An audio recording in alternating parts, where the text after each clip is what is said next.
Hello, ladies and gentlemen, everybody out there, LGBTQ family. Welcome again. This is Nathan Chua coming to you live. I say live, although you're not going to see this live. I say live because I don't do any editing. So this is all raw footage that you're watching. All right. So anyway, that was just on the lighter side. And for those of you who don't know much about me, I'm here. Uh, Counselor in the Philippines, in Quezon City, in Metro Manila. And for those of you who are interested, just visit my website, onelifeonly.net, and see what we can do to help you with your problems in life. Or now, today, I'm going to talk about a really difficult subject, and it's going to be, as you can see on your screen, about grieving. And if you live old enough, you'll probably experience some type of grieving in your life, whether it'll be somebody who you dearly care for, or it could be a career, or it could be an opportunity that you missed. But for this blog or vlog or podcast, I'm going to be talking about more, let's say, I would say common understanding of what grieving is all about. And that usually deals with having to lose someone in our lives. And all of us have to go through that, sadly. That's a reality that life brings us, that we don't all get to live forever. Okay.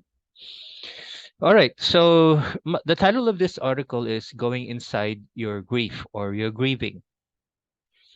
Now, you might be interested, you might be curious about why that kind of title. Well, in ACT or acceptance and commitment therapy, we do a lot of going inside our feelings. All right. In spite of it being one of the third wave of cognitive behavioral therapies that are around, we do focus quite a bit on emotions. So again, for those who are new here, this is just me reading off a blog post that I recently created for my website. And this will be a video version of that. So I'll be reading from my blog post, okay, as I present the slides. Here goes. If there is one facet of our internal lives that can be quite a puzzle to many, I could say it should be grieving. This is a part of life that can be difficult to understand. You know, how many times do we have to explain to our kids about what is involved when somebody passes away? It's a very difficult moment, I'm sure, for a lot of you. And if it's hard for kids to understand, it's also hard for us to understand. Why do we end up, you know, dying in the first place? So it's one of life's mysteries. Many faiths come about in order to explain the reality of our own finitude. So there are a lot of religions out there that try to explain what dying is all about. In therapy, there are millions out there seeking help for this process that has so often been misunderstood. So it's one of the most misunderstood processes in counseling. Frequently, much of the struggles come from how the grieving process is supposed to happen. So take note of the words that I just used. Much of the struggles come from how the grieving process is supposed to happen. Because a lot of times, many of us mistake grieving for feelings. So here are some examples of the puzzlement in question form. There must be something wrong with me for not grieving the loss as much as others I know, right? You can put a question mark at the end of that statement. Why can't I get rid of the guilt so easily, just as everyone around me has been advising me to do? So a lot of times we get well-meaning people telling us, well, you don't have to feel guilty about that. You did the best you can. But unfortunately, we still do get this question hanging over our heads. Of course, there's also that most common difficulty of all. Why can't I seem to get over it as quickly as some people I know? Will this pain last forever? Some of the misconceptions about grieving is that all of us have to go through a series of stages in order to qualify our process as normal, normal grief. All right. So, as with many other areas in life, we tend to compare ourselves with the people we share moments with. So, it doesn't just have to be people that are close to us or people who we share our lives with. It could be just somebody, random stranger, who comes to you and says something that would tend to make you compare yourself to them with regard to the loss of someone very dear to us. As a consequence of this inevitable mental process of comparing, our minds like to compare. It's a very useful tool. So it does that without sometimes our consciously doing it. It is understandable that we would feel guilt whether we go through the stages more or less quickly than others, or if we have reached complete acceptance or not, which is what most construe to be the final stage of grieving. So, why is it that I haven't come to an acceptance of the loss? Why is it that everyone seems to be moving on with their lives? So, this, one of the more misunderstood um, theories in counseling are the stages of grief by Kubler-Ross.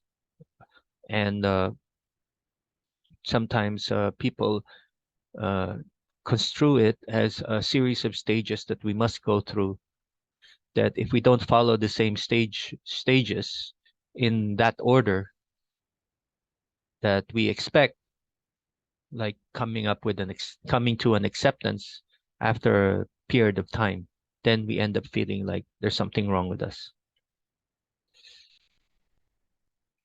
Another misconception about grieving is that it involves just one feeling, which is what is expected: sadness.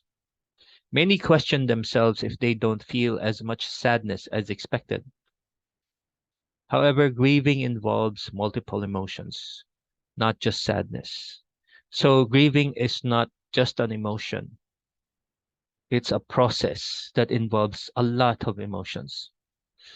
Depending on your relationship with the person you had lost, you can feel anything from a longing for the departed one, or a sense of relief, or to a sense of relief that the person is no longer there. So it could be somebody that you really care for, or it could be somebody who has been quite abusive to you in the past. So you can either feel very uh, sad about the loss, or you can have a sense of relief that this person is no longer there to abuse you. So there's quite a range. And of course, most of the people that uh, we experience losing uh, are a combination of some of the pleasant and unpleasant memories that we have about them. Another thing our minds do is comparing. One thing we fail to do when we focus on comparisons as we rush ourselves out of the process and when we rant about the what ifs is what I indicated in the title of this article. In ACT, or acceptance and commitment therapy, we frequently help move people look inside their pain, just as we do for our own. Within our pain, there could be a gift that we don't see, the gift of really loving and caring for another. I often ask my grieving clients to shift their perspective by imagining someone who comes to them with a similar loss and says that the experience is of no consequence to them emotionally. Would you be more or less worried about this person? So you kind of if I kind of turn the tables on my client and ask the client, no, can you imagine if you were the therapist and I was the client and I told you that I don't really care much about the loss? No, I mean, I'm happy. I'm good with it. I'm not experiencing not kind any kind of sadness for the loss. I'm cool with it. I think you'd be more worried, right? And what do I mean by going inside our grief? As I indicated earlier in this piece, it is learning more about what is behind the pain. This is part of our humanity. The pain is part of what makes us deeply love and care while a person walks among us. Finally, there is probably something about the departed one that you most treasure, something that this loved one has taught you through their life. Here is one exercise you can do. Write down all the wonderful things you experienced and learned from this person, and imagine this person sitting there beside you, and you were reading this out loud to them. What do you think this person would feel and say about what you just wrote or read for them? And then ask yourself another important question. Must this be that person's legacy? If your answer is yes, then what can you do to honor that? And then look through what you have done in the past weeks or months or days. Do these things that you do reflect a sense of honoring the life of this person who meant so much to you? If not, then maybe it's time to do something else that will. You may end up doing something that involves either getting out of the pain, or you could be doing something that carries your pain with you while you live out a life worthy of your loved one's legacy. All right. So when I say legacy, I mean it in a very loose sense. I'm not saying that a person has to have some kind of a monumental life to have a legacy. I like to use that word, well, because all of us want to leave behind something. And one day, nobody will remember us, but at least we've done something in our time to change the culture for the better, to create a better world for everyone. And that's what One Life Only Counseling Services is here for. Uh, at least to make that one life mean something. All right. So thank you for being here with me today. I hope you enjoyed this or you learned from this. I know it's not a very joyful topic to discuss, but I've heard a lot of inquiries about grieving, especially throughout the 2 years that we went through in the pandemic. A lot of you are grieving about a loss, and I still continue to get inquiries about grieving. And I hope this helps.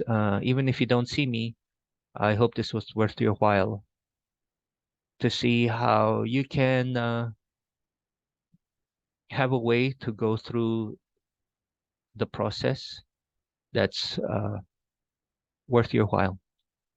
Okay, Bye bye for now, and don't forget to like and subscribe. Remember, One Life Only Counseling Services. Bye bye.